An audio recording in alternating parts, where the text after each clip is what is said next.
Hello guys, happy Tuesday sa inyong lahat. Tara, samahan niyo ulit akong mag-short trip. Dito lang tayo sa malapit. Tayo ay sasabak na naman sa pagiging construction workers. Kailangan natin magkaroon ng extra income. Ayan, tayo lalabas ng highway. Dito tayo dadaan sa papunta ng McDonald's. Hindi tayo dadaan sa may shortcut sa papunta ng Vista Mall. Dito tayo iikot sa may McDonald's. Governor Drive ang way natin, guys. So yan, guys, andito na tayo sa Pinagtipunan Highway, guys, papunta ng Manggahan, guys. Ayan, pasensya na nga pala kayo sa aking video vlog kung malikot ito dahil sa karag-karag. Dahil sa hindi masyadong ang kalsada natin, dahil na umuuga talaga, dahil ang camera ko ay nasa aking katawan lang talaga at mauga talaga. Kaya pagpasensyahan nyo na ang aking video kung malikot ito. Naway magustuhan ninyo kahit papaano. So yan, guys, tinatahak natin ang Pinagtipunang Road patungong Manggahan. So dito tayo dadaan. Ayan, kaya samahan nyo ako. At salamat sa inyong suporta at sa inyong panonood. Kahit papano nagustuhan sana ninyo ang aking vlog na to. Maraming salamat sa inyong lahat. Happy Tuesday, guys.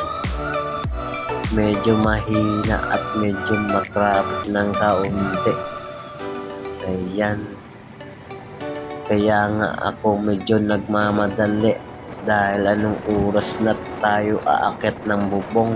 Mainit sa taas ng bubong, nakakapanghina talaga ang init, nakakapanglambot. Kaya kailangan natin magmadali, pero ingat kang lagi. Hindi natin inaasahan ang ganitong pangyayari.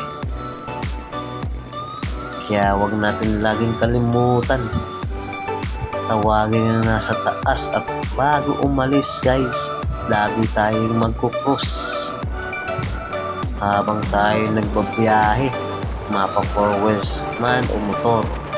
Huwag natin kalimutan mag-cross at tumawag sa taas. Ayan, guys, andito na tayo sa Manggahan sa may DB Mart, guys. Ayan. So ingat po tayo palagi, guys. Sa totoo lang, muntik na ako.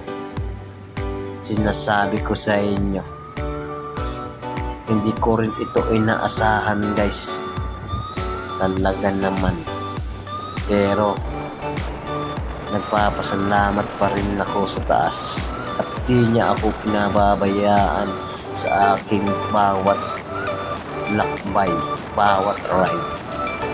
At itong motor na to, sulit to. Di niya ako pinababayaan. Talagang ginagabayan din ako. Kaya ayan, mabait ang motor na to. Dahil kahit paano, hindi niya ako tinutumba o inaaksidente. Dahil marami ng beses ako nalubak dito, pero di pa ako nasisimplang. Pero wag naman sana. Kaya wag tayo makalimot, laging mag-cross o magdasal bawat tayo aalis ng bahay, tayo mag-road trip. Saan man tayo pumunta, malayo man yan o malapit, guys. At lagi din tandaan, laging magkalimutan mag-helmet, dahil dyan nakasalalay ang ating ulo at buhay. Dahil sa pagmotor, sabi nga, one time ka lang. Kaya wag tayong mabilis magpatakbo ayos na kahit 60, 70, 80. So ako talaga, natatakot ako pag umaabot na ng 90. Pero sinusubukan ko pa rin. Pero ayaw ko talaga ng ganun straight. Laylo lang, 60 to 70 yan. Ang takbo ko dyan guys, 70. Ayan, pinabilis ko lang ito. Dyan ako munti ka ng madali. Ayan. So may pagkakamali din ako. So ang preno ko ay hindi kumapit masyado. Kaya lumiko na ako. Baka tayo maisahan dito. Kaya ingat tayo. Yun guys, ang muntik na akong sumalpok sa truck. Yan. Kaya ingat tayong lahat. Nagpapasalamat pa rin ako sa part na yun. Natitiya ko na paano at walang nangyari. Yan guys. Binubusina rin ako dyan at nagpreno. Yun lang talaga pagkakamali ko. Hindi ako kumanan guys sa kabilang lane kasi paliko yung truck na yun, pero naka-signal light na siya. So ang takbo ko niya ay 70. Pumreno na ako at nagbusina. So ang problema, hindi kumapit masyado ang preno.